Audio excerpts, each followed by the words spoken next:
Okay, good morning. Ngayon ay November 22, Friday.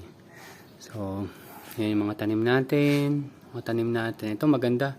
Maganda yung tubo talaga dyan. So, sana yung susunod nating tanim mas gumanda rin. So, kung makikita nyo, nag-harvest na ako kaninang umaga. Ito yung first day ng harvest ko pero halos ubos. Hindi dahil sobrang dami ng umorder, kundi dahil maliliit kasi yung ibang tanim ko. So, anong nangyari? Para hindi naman lugi yung mga customer ko. Kaysa 3, minsan 4, or hanggang 5 peraso yung nakukuha nila. Ayun yung mga maliliit. Ito yung mga maliliit naman. Ito naman yung nakwento ko dati na napagtripan ng mga ibon. So, lalaki pa naman sila. Pero kasi kailangan ko na silang linisin dahil may nag-aabang na tayong mga seedlings. So ngayon, ang pinaka gagawin ko is linisin. Then yung mga excess coco peat lalagay natin doon sa container na yon. Possible ko kasi, gusto ko kasing parang i-reuse for my cucumber, pero in-experiment pa natin yan. So, ayun. So, yun yung priority ko ngayon. Malinis yan. Tapos babaguhin din natin yung setup nito. O kaya baka itaas na lang natin yung mga sticky trap. Yan. So, babaguhin natin ng konti. Medyo wala na ako talaga nakikita ngayong mga ibon. Kaya, ayan. So, maliban dyan, so goods na tayo dito. Kahit maliliit yan, so mostly yan, magiging own consumption na lang namin. Pero meron pa kasi akong kailangang bigyan. Meron pa akong 3 kapitbahay na kailangan kong mabigyan kahit papano para hindi sila magtampo. Tapos, yung isang kajaging ko, hindi ko na rin talaga nabigyan kasi nga, kulang-kulang. Well, good problem naman siya, and hopefully, sa susunod nating harvest is mas magiging maganda yung makukuha natin. And i-adjust na natin tong taniman natin based sa sun pot. Kasi nga medyo naging malilim na siya. So, pinakamagandang position talaga dito ngayon is dito, yan, yung mga nandyan. Sumunod ito, yon yung pinaka nandun sa gilid. So, ganun yung gagawin natin dyan. So, ito, after ko malinis, magkakaroon tayo ng setup papunta doon. Yan. Yan, ganito, yan. Sagad na sagad dyan. So, dito may 2 pa dito, gagawin natin ganyan. Para maisagad natin siya doon. Then, hopefully, ito maisagad. Hindi ko na ito magagalaw kasi may lamang tubig to eh. So, ito naman, ito yung mga maliliit yung tubo dati, pero makita naman ngayon parang humahabol, no? So, tinanim natin yan nung 25, October 25, at ngayon ay November 22. So, mag-isang buwan. Not bad, yan, isang buwan, yan. Lalo na yon, yun talaga magaganda yung tubo doon, saka yun. Nutri-hydro yung yun. Meron pa doon. Yan. Ito kasi maliliit eh. Yung size niyan siguro kasing size lang nun sa dulo. So medyo maliliit. Pero ganun, nanghinayang kasi akong hindi sila itaniman or ituloy sa pagtatanim. Kaya ayan. So laban pa rin tayo. So in terms naman sa kung kumita ako ngayon, kahit marami ako nabenta, no. Pero palagay ko it's either break even or talo pa tayo diyan. Ganun talaga. So, pero at least, hindi naman tayo na zero. Sabihin mo kung ano yung pinuhunan mo in terms of seeds, in terms of nutrient solution, nabawi naman natin yun. So, good pa rin kahit papano. So, yun yung experiment natin ng Chinese kangkong. Goods naman yung tanim, yung laki. Yan. So, mamaya magka-cuttings din ako ng mga basil natin. Kasi yung basil ko sa baba, yung ginagawa kong tea, medyo naubos ko na. So, kuha ulit tayo kanyan. Para maging bushy din sila. Lalaki din yan later on. May mga namatay pala akong ano. Ayun o. Hindi na diligan. So, may diligan ko. Para makabawi ka agad. So, ayun. Ayun ang gagawin natin. So, bukas, malamang ito, linis ko na. Bukas, linis na yan. Ubus na kaagad yan bukas. Hindi na natin patatagalin yan. Para ngayon kasi lilinisin ko to, so magkakaroon ng 3 styrobox doon, tapos 2 dito. So mga ilan yun? 30 plus 45, 75. So, meron tayong 75 heads na ita-transfer mamayang hapon o kaya bukas ng umaga. Baka bukas ng umaga na lang. O, sige, mamayang hapon siguro. Kailangan ko kasing mag-double time. So, ganun na lang siguro. So, ito naman, yung cucumber natin. So, yan, inaayos-ayos ko na. Ito, pinapunta ko sa kanan. Ito, pinapunta sa kaliwa. Tapos, ito namang Jackson 27 natin. Pinapunta ko rin dito sa bandang kaliwa. Palagay ko yung susunod natin tanim ng pipino ay wala na tayong Jackson 27 dahil mabagal talaga siyang mamunga.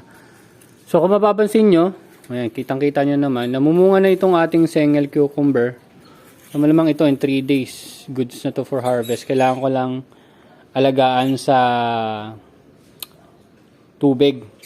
Kasi pag ganitong senaryo na sila, talagang matakaw na sila sa tubig. So mapapansin nyo, medyo natutuyo na yung lupa nila. So yan. Ito kasi yung parang fruiting stage na nila. Yan. So, yan. Ibubuhol na lang natin siya doon. Yan. Ang mga wire-wire na ginawa ko dyan. So, ayan. So, good naman. And hopefully, magtuloy-tuloy. Ayan, oh. So, binawasan na natin siya ng dahon sa ilalim para makita na natin na maayos. So, ganun din gagawin natin dito. Ang pinagkaiba naman nila sa lapad ng dahon, pero yung nakita ko sa Tatagaytay yata yun sa greenhouse, yung sa agribusiness. Mas malapad ng konti dito yung dahon nila eh. Pero, ang pinaka-goal natin is mamunga. Kailangan siya mamunga ng mamunga.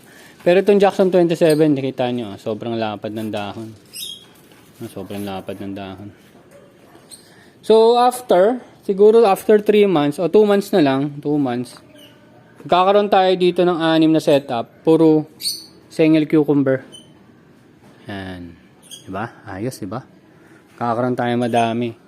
So, pag maging inaantabayan na rin naman to ng mga customer natin, itong cucumber nga ito. Tsaka ito, lettuce natin. Talaga nagkulang lang. Pero nakakatuwa kasi hindi tayo nahihirapan na ngayon sa mag-market. Tsaka mas gusto ko talagang dumamay pa yung customer. Ang target kasi talaga natin is direct consumer. So, hopefully, by January, bumalik na ulit sa dating path yung araw para malagyan din natin ulit dito.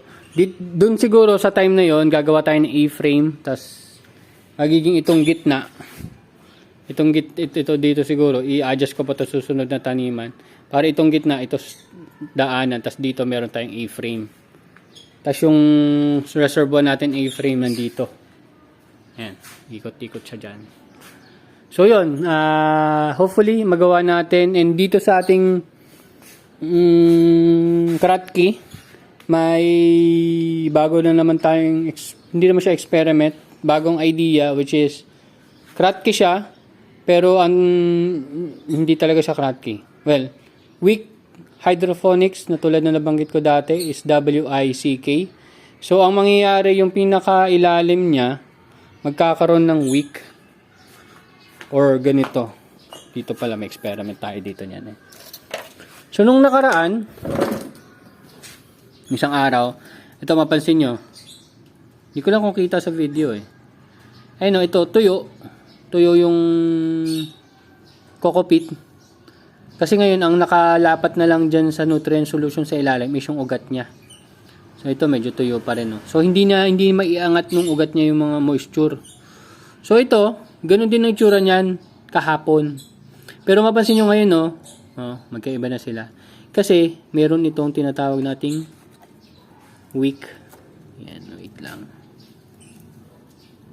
Ano ba yung wick? Tela lang. Ginagamit ko tela lang. Ayan, tela. Ayan. So, parang ito yung nagsusupply sa kanya ng moisture or tubig or nutrients yan mula sa ilalim. So, parang yan yung naging ugat niya. Galing, di ba? Tagal-tagal ko nang inisip kung anong pwedeng gawin ko para masolusyonan ko yung problem ko in terms ng tawag dito, water level. Ito na yung hinahanap kong solusyon. So yan, inipit ko lang siya dyan sa gilid, mapansin nyo. Hindi talaga siya mula sa ilalim ng galing kasi may ugat na to eh. Ayoko namang i-istorbo yung ugat niya tapos isiksik ko pa tong tela. So ang ginawa ko, Nag-run lang tayo ng tela dyan, tapos nilagyan ko lang siya ng slit dyan, tapos inipit ko lang tong tela. Tapos ayan, naging ganyan na siya. So, magandang result yan. So, sa palagay ko, itutuloy-tuloy natin yan. And, ayun, improve na lang din natin. Tingnan natin magiging result. So, magkakaroon tayo ng isang, sorry, in labo. Magkakaroon tayo ng isang styro box na naka-weak hydroponics. Tapos, yung nutrient solution niya, kalahati na lang. Kalahati na lang muna. So, hindi na tayo mahihirapan in terms of iisipin pa ba natin na umaabot ba siya. Sa previous na ginawa natin, nilaliman pa natin dito sa gilid para maisagad talaga natin tong tawag dito, net caps natin. Sa ngayon, sa weak hydroponics, kahit, wait lang, ito, kahit, nasan ba yung, ano ko nun? Kahit ganito na lang yung ano natin butas, okay lang. So marami nga pala nagtatanong kung paano ko to binutasan. Gumamit tayo ng styro cutter. Parang mahaba siya na manipis na soldering iron. Ganun yung ginawa natin. Nabili ko lang din online. So yan, hindi na natin siya kailangan lagyan pa ng additional na carving dito para lang maisagad natin or mailapat natin yung net caps natin sa tubig. Tapos hindi na natin kailangan isagad pa yung tubig na napakataas sa ating styro box. Kasi yung wick na mismo ang aabot dun sa tubig. Diba? Ganda. Na-amaze ka ba? So ganun yung style niya. Yan. So, maglilinis ako dito, tapos maglilinis na ng dumi ng aso ko. Kasi, madami-dami na. So, nung nakaraan din, ayan, mapansin nyo, kinalbo natin yung tanglad, kasi nga, nasa ref, nasa freezer. So, marami akong supply doon na is either pampalasa sa manok na tinola or kung ano man. Tsaka ginagawa kong tea. Ayan. So, kailangan na siguro magdilig-dilig kasi kawawa na yung mga halaman ko dito. Ayan. Okay? So, yun lang naman. Hopefully, tingnan nyo pa rin kung ano magiging improvement natin. Pero, ang gagawin talaga natin is i-maximize na natin yung space natin. So, kung kaya kong magtanim ng hanggang, ilan ba? 9 box every 2 weeks. Kung 9 box, 135 heads every 2 weeks. Good. So, 270 heads per month. Good. Gagawin natin yon. And hopefully magtuloy-tuloy at makahanap pa tayo ng other customers. Kasi, palagay ko yung ganong scenario ko na 270 heads per week, kaya pa natin i-expand yun as long as magiging maganda yung sunpat natin. Or kung magkaroon tayo ng magandang budget, dagdagan na natin to dito. Tapos, slowly improve din na natin yung nets natin dito. Para mas maganda yung protection natin sa mga ibon. Hindi na naman tayo nag-spray, mga tropa. Hindi na tayo nag-spray. Matagal na tayo hindi nag-spray. Kakayanin natin yan na walang spray. Magagawa natin. Pero syempre, kung mag-spray, organic ka. At sundan nyo yung steps kung paano ginagamit yung organic fertilizer na yun. Or organic spray na yun. Meron ako dito icon pero hindi ko pa siya ginagamit. Nagamit ko siya 1 beses or 2 beses lang. Pero sa mga tanim ko ngayon wala. Good siya. Buti nga wala nga yung trips So yun na naman yung kinakatakutan natin pagdating ng summer. So yan, hopefully may mas maganda pa akong maipakita sa inyo. Ito pala. Rainy. Hindi pala to tawag sa romaine. Parang romaine style siya pero rainy yung pangalan ng variety niya. So, ayan, hirap na hirap siyang tumubo. Yan. Harvest na lang natin yan later on. Isa naman yun sa practice natin. Kahit yung scamander, mga tropa, dito sa location ko, hindi rin siya ganun kaganda. Although better yung result niya compare dito sa rainy, pero hindi pa rin siya yung good quality masasabi ko. Nagtanim lang tayo niyan sa customer natin na gustong matikman yan. Oo. So, ayan. Okay, so ito naman yung mga cucumber natin, oh. Cucumber natin, oh. Sinisip ko mga 3 araw pa to, eh. So, ang gagawin natin na sa cucumber natin, 2 piraso, 25. So, medyo mahal. Well, siguro, pwede na siguro yun. Then, 5 piraso, 50 pesos. Ganun na lang siguro ang magiging target ko dito. Then hopefully maging mabenta rin siya kasi nabanggit ko to sa mga ka-jogging ko at na-excite naman sila. So hopefully maging additional market then additional product din natin. Para hindi naman tayo laging lettuce at lettuce lang. Pero naghahanap ako ng red variety ng lettuce na magiging maganda dito sa setup ko or sa climate ko. Ang sabi nila yung Ruksay or orbital ba yun? Mga ganun. So, susubukan natin. O kaya Lolio Bionda. Hindi ko sure kung okay talagang Lolio Bionda dito. Pero, susubukan pa rin natin. So, ayan. So, ito naman pala. Update ko lang kayo. So, ito na yung drip natin. Drip style. Pero, meron na rin tong actually, meron tong ano eh. May wick to eh, no? Sorry. Ayan, naka-wick yan, no? Wick. Kasi inisip ko rin, okay ba mag-drip ako dito o mag-wick setup na lang ako dito? Ayan o, ayan, naka-setup yun dyan. So, pwede both. Siguro gagawin ko pag alam kong hindi ko sila matututukan ng ilang araw. Maglalagay na lang tayo ng supply ng tubig dyan. Ayan, lagay tayo ng supply ng tubig. Ito pala, mas madali palang gawin pag ganito. Ayan. Di ba? Ang galing, no? Nakalapat na, oh. Ayan yan, kaya basa yan. Kasi tinesting ko lang yung drip natin nung nakaraan. Pero tubig lang yan. Plain water lang. So, nakaka-excite. So, tingnan natin kung ano mangyayari. Pag okay tayo dito, after 3 months, meron tayo nito. Then, ang gagawin nating scenario dito, 6 dito sa kabila. O, tama ba? Sa kabila? O, dito sa kabila. Basta. So, meron tayong 2 setup na single cucumber. Yung first set natin is 6. Yung second set natin is 6. Pero hindi natin sila sabay itatanim. So, ang pagitan nila is 2 months.